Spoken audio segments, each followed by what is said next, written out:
Okay, good morning. I'm out here on my walk first thing in the morning. For the next couple of weeks or so, I'm going to try and get out first thing in the morning, nice and early, getting a good fast-paced walk. I've got my black coffee, so I'm all set to go. Just want to talk about some training related stuff. So for the last 4 weeks I've been rehabbing forearm injury. It's kind of like an elbow injury as well. Tennis elbow. It's not just for tennis players, although they popularised the name. Yeah, so I've been suffering with pain in my forearm brachialis muscle and my elbow and all the ligaments and tendons that tie the two together since before Christmas, and it's just got progressively worse. So I finally got around to going to a physio, like I said, about 4 weeks ago, and they said, "You've got tennis elbow. Here's what we can do to fix it." So the recovery exercises I was given, I've been doing a lot of muscle manipulation, you know, floss tape work, but not around the elbow, like starting from the wrist and up to sort of the top part of the forearm, leaving a space of about 3 inches or so between the top of the floss tape and the elbow. Then I've been doing like wrist extensions and stuff, and moving the wrist in various ways to try and get the muscle to work. Been like strapping a golf ball underneath the floss tape in to sort of give it some kind of deep tissue work as I do it. That's been helping massively. Also heat. I always thought it was supposed to be ice, but I was told heat at times of rest, and ice if I get any sharp pains or after times of stress. So I've been doing that as well. On my off days, I've been heating it throughout the day.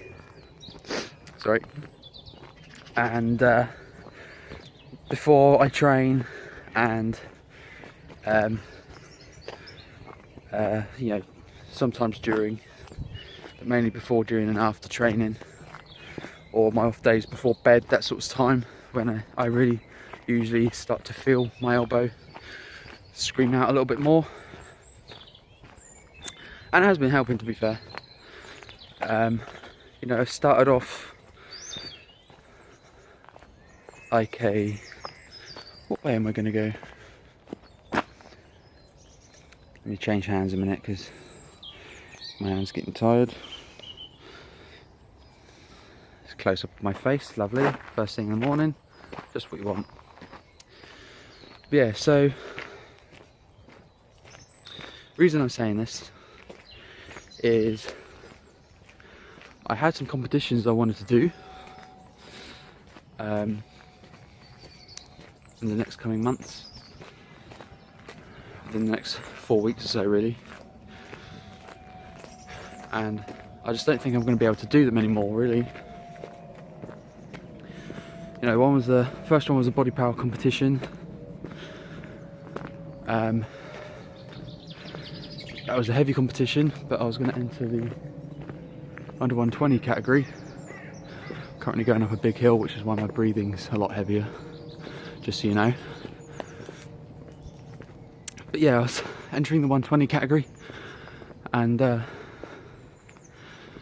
thought it was going to be a really good comp. You know, I knew I'd be able to absolutely give it a bloody good go, you know, and definitely put up a good fight against the other guys that'd be lifting in the same category. And yeah, so it looks like I'm not going to be able to do that one anymore. Definitely not that one. Just as it's so close now, my forearm still isn't completely healed. The next competition I was going to do after that was Bloodstock. What's wrong with me? Bloodstock strongman qualifier, muscle to the masses.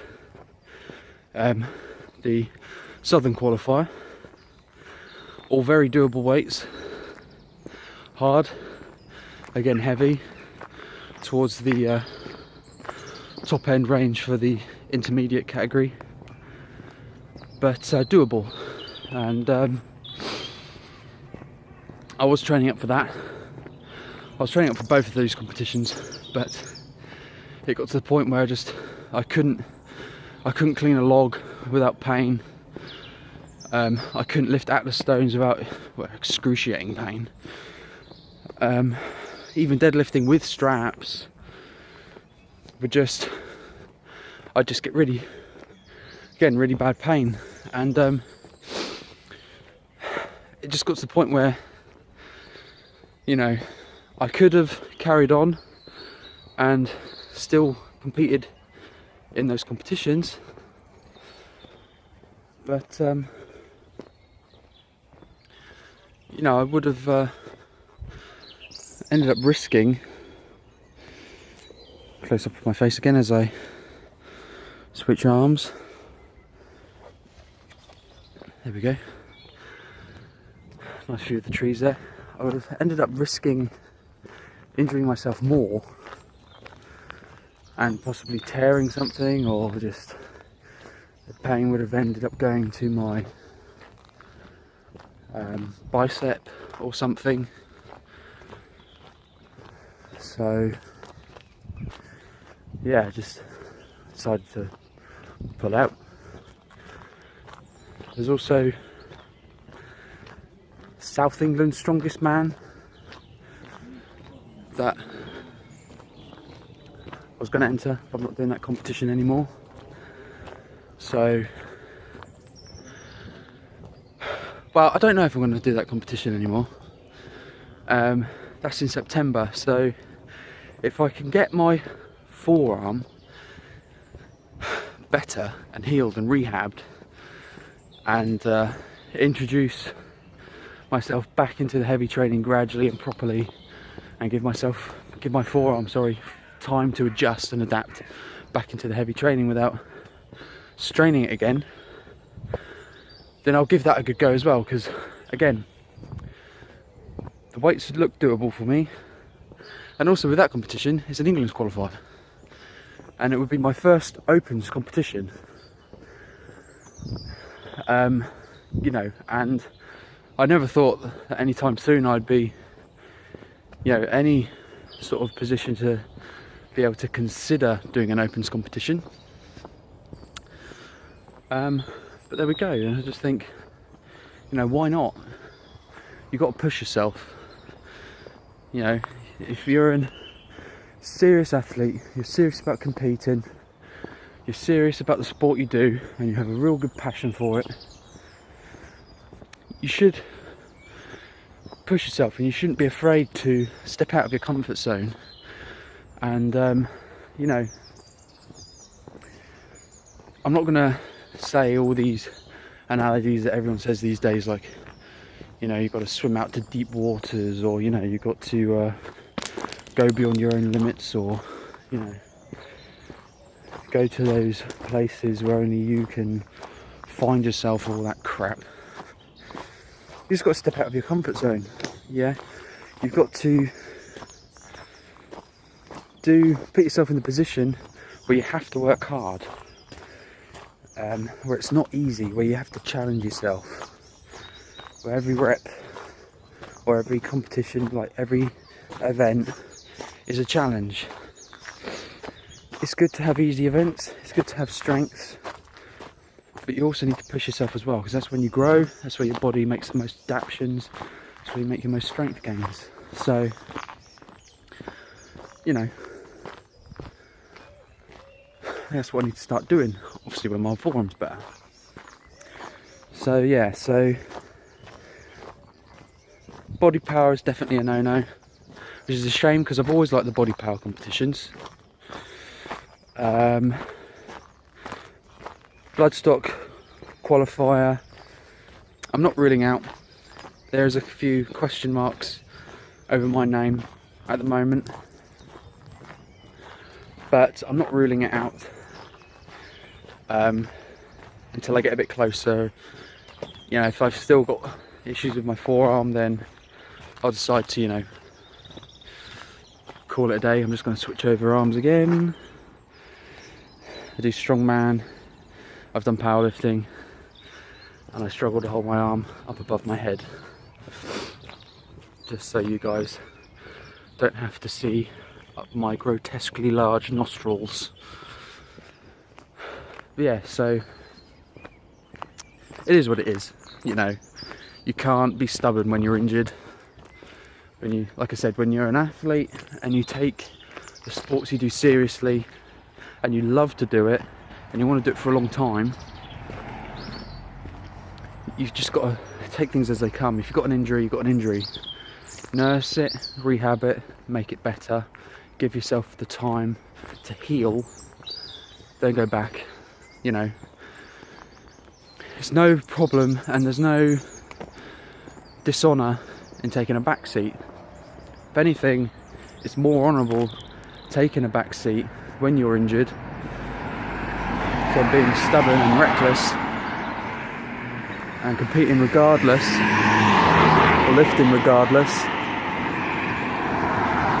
and you know, wrecking yourself even more. So yeah, so because of that, my training is taking a bit of a different turn. I'm not deadlifting at the moment. I haven't been deadlifting for the last, I don't think I've deadlifted for about 6 weeks now.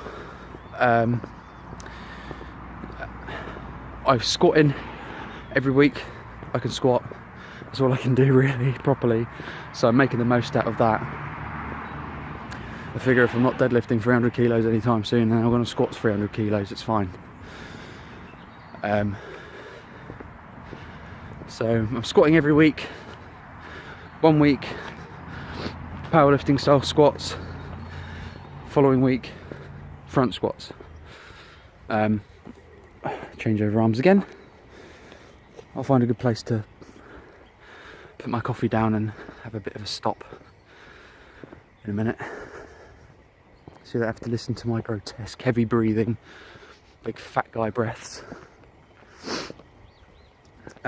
Yeah, so front squatting 1 week, mainly on my second weeks, and then doing my powerlifting style squats every first week. Sometimes I go heavy, sometimes I go light, sometimes I use bands, sometimes I don't, sometimes I use a box, sometimes I don't. You know, I just mix it up. I've started incorporating AMRAP sets again as my back off sets. I think it's a good way to get some hypertrophy in. I think it's a good way to get extra blood in your muscle, and I think it's a good way to it's almost like a max effort style training, and I think it's a good way to do max effort style training every week is by doing AMRAP sets, increasing the weights by 5 or so kilos each week, or 10 kilos depending on how good you're feeling. And for AMRAP, really, when I do it, I try and get to at least 12 in the reps. If I can only get 6 or 8, I'm going a bit, oh, my nostrils, I'm going a bit too heavy. It's not a true AMRAP set, as far as I'm concerned. And it's a good way of pushing yourself, you know. For a strongman, one of the biggest components that gets highly overlooked time after time is endurance. You know, you've got to have that work capacity, and doing the AMRAP sets, I find, has been, especially on squats, when there's like no escape until the end of the set, is a great way of getting your work capacity up. And that's part of the reason why I've been doing it. I've also started doing good mornings. as well again. I really like good mornings. Probably get a train coming through in a minute because I'm walking past the train station, so I won't stop here. Just doing this one arm trickery. Yeah, so I've started doing good mornings again. I use a safety squat bar, and I prefer that to a normal barbell. It doesn't go onto the back of my neck as much, which is really uncomfortable and, well, dangerous as well, to be honest. You get all kinds of nerves if you have a big amount of weight crushing down in the back of your neck. So yeah, I use a safety squat bar. With the safety squat bar, I feel I can lever myself as well into a safer position and a more efficient position where I can recruit more hamstring and glute by sitting back and leaning back into it a little bit more, trying to not put the weight too much into my heels so I fall backwards, just leaning back enough to balance myself and to take all of the stress. So let me rephrase that. So I take what would be all of the stress off of my lower back. I really like it. I really like doing them. They've been hard because I haven't done them for ages, so at this precise moment I suck at them, but I'm getting the work in. And as I get better in the next few weeks, I will up the weight and I'll start to incorporate some heavy style sets as well as some light sets. I've been doing them on my front squat days, so I feel it gives me a good balance then. Just because of recovery time on my normal squat days, I might stop up here just for a bit because it's quite woody in here, it's quite nice. I'll stop here. There's a bit of a gap in the footpath. Yeah, so I've been doing the good mornings on my front squat days. Reason for this is my recovery is better on my front squat days, so I can get more done. On my back squat days, just because of the time I take in between sets and the amount of time it takes me to get up to my working sets now as I'm getting stronger, I mainly on my back squat days just do back squats, and then I may throw in either hyperextensions or glute bridges, or I may just do some laying leg curl just to get some blood into my hamstrings or something like that, just to finish the day off. But that's mainly what I do. And then on my front squat days I'll do front squats, the good mornings after the front squats, then I'll do lying leg curls, I'll do some leg press. And I actually do my leg press with my deadlift stance, as I feel it sort of kills two birds with one stone.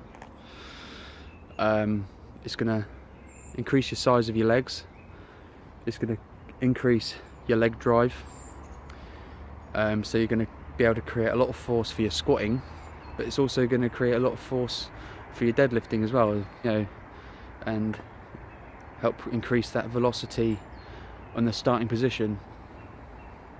If you think about the position on a leg press when you bring your knees down to your chest, it's very similar in a way if you flip it the other way around to what you look like in the bottom position or starting position of a deadlift. So it's the reason why I do that. Yeah, I'm constantly trying to get my deadlift bigger. In strongman it's a little bit more important to have a big deadlift than a big squat, even though it is important to have a big squat, because squat events are becoming so much more regular now in strongman competitions, thanks to World's Strongest Man, which I don't have a problem with. But back in the day, I say back in the day, I remember when I was watching it as a kid, and also when I was getting into the sport, you occasionally had like a squat event like a van squat, but mainly it was the deadlift, either car deadlift or max effort deadlift or deadlift for reps. It was mainly some kind of deadlift event. So yeah, definitely need to get my deadlift up, especially if I am going to start considering going to the opens. I need to get my deadlift up, I need to get my log up. But yeah, so back to what I was saying about good mornings and front squats and stuff. I can't deadlift at the moment, like I said, which is why I'm doing good mornings, because I feel with the SSB bar, the safety squat bar, the way my hands are positioned, holding the bar, I feel that I can, see there's a train, I feel that I can create a lot of torque, and I can put a lot of stress on my hamstrings and my glutes and my erectors and my upper back even, and I don't put any stress on my forearm, you know, because it's out there holding it. I don't squeeze the bar, I just have my hands there to help balance it, and I just let my posterior chain do all the work, and I feel that this is going to work all the muscles that I need to work in the deadlift, strengthen them, tweak any weaknesses I need to tweak, because my lockout sucks. I've always been really explosive from the floor, but you know, sort of above the knee, mid thigh is when I've always really like sort of struggled. I feel that that's when your hams and glutes and everything really kick in like full whammy. You know, from the floor to your knees, more quad, and just all about mainly how tight you can be and quality of your starting position. But yeah, so by doing what I'm doing now, the good mornings, and I've started doing lying leg curls as well, and I really like those. They are really easy for me to track. I can just increase the weight on those by like 5 kilos each time, and it's like a hammer strength, what would it be called, a isolateral or unilateral, whatever it's called, where each leg has its own lever system, plate loaded. And yeah, I like those because I feel them in the muscle a lot better, and I feel that I can isolate the hamstrings a lot better, and I can, like I said, it's easier for me to track my progress that way. So I've been doing those, I've been doing glute bridges, literally just absolutely smashing the hell out of my posterior chain. So hopefully when I get back to deadlifting, even though I have got a plan, but when I get back to deadlifting, you know, I might not necessarily at first be lifting more than I did, because I haven't deadlifted for a while, but just the quality of my reps and the quality of my deadlift should be a lot better. So yeah, I want to wrap it up there, guys, and carry on with my walk before I cool down too much, before my heart rate goes down too much.